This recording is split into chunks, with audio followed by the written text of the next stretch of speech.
Conhecendo a palavra para sermos transformados pelo poder de Deus. E hoje lendo em Mateus capítulo 12, o versículo 32. Se alguém proferir alguma palavra contra o Filho do Homem, ser-lhe-á isso perdoado.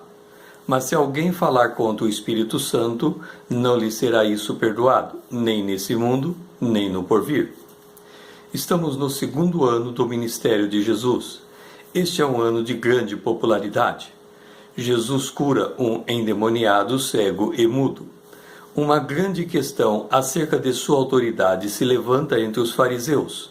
Os textos se encontram em Marcos capítulo 3, verso 20 a 30 e Mateus capítulo 12, verso 22 a 37.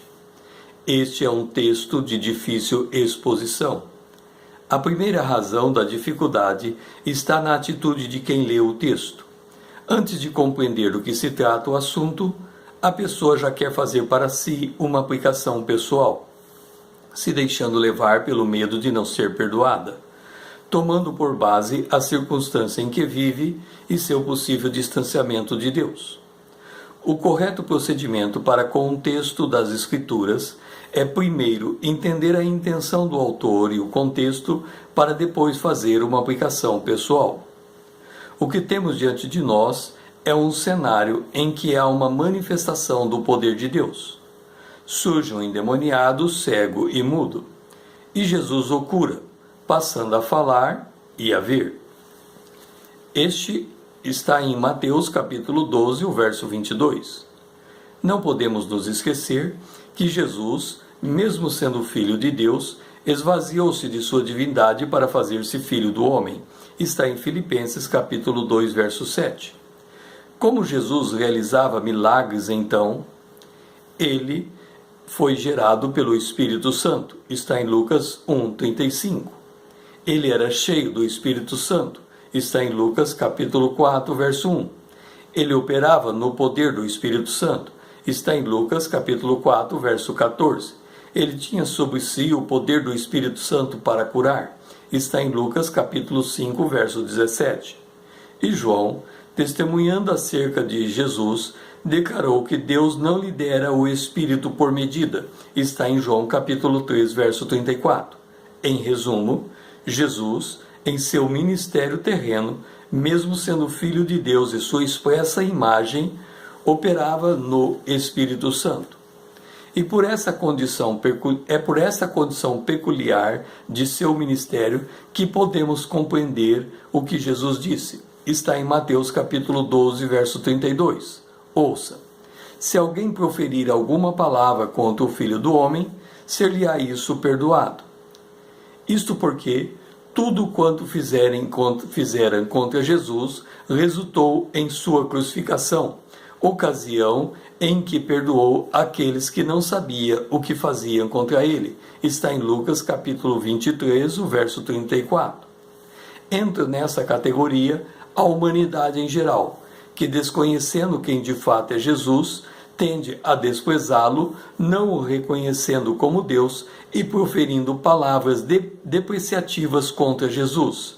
Estes são perdoados por sua ignorância. O problema está com um outro grupo de pessoas que se aproxima de Jesus com as mesmas características dos fariseus. Estes são conhecedores das Escrituras Sagradas, se declaram sabedores do caminho que conduzem a Deus. Consideram-se aptos a reconhecer a manifestação do poder de Deus.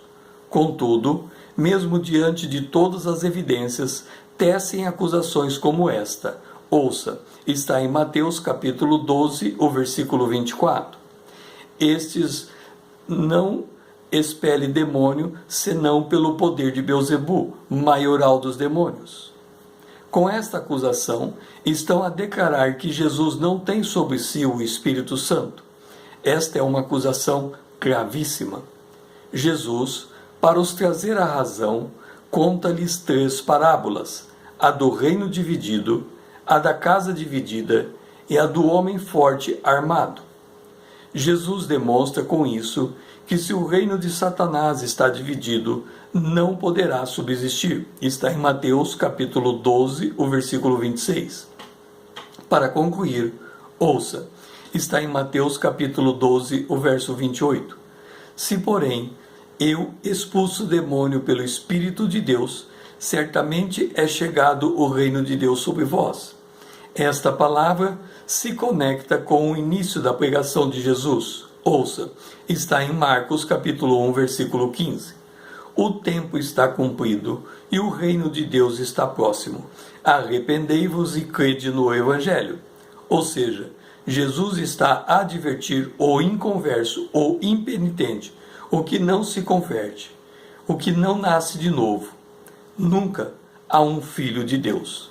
Assim, ao Jesus declarar de que, se Satanás está dividido, o seu reino não subsiste, ele está fazendo uma declaração que já vem ao encontro daquilo que foi dito em Gênesis capítulo 13, versículo 15. Lá está dito que Deus haveria de pôr inimizade entre o homem, a semente da mulher e a semente da serpente, entre a mulher e a serpente. Esta inimizade impede a união desses dois reinos.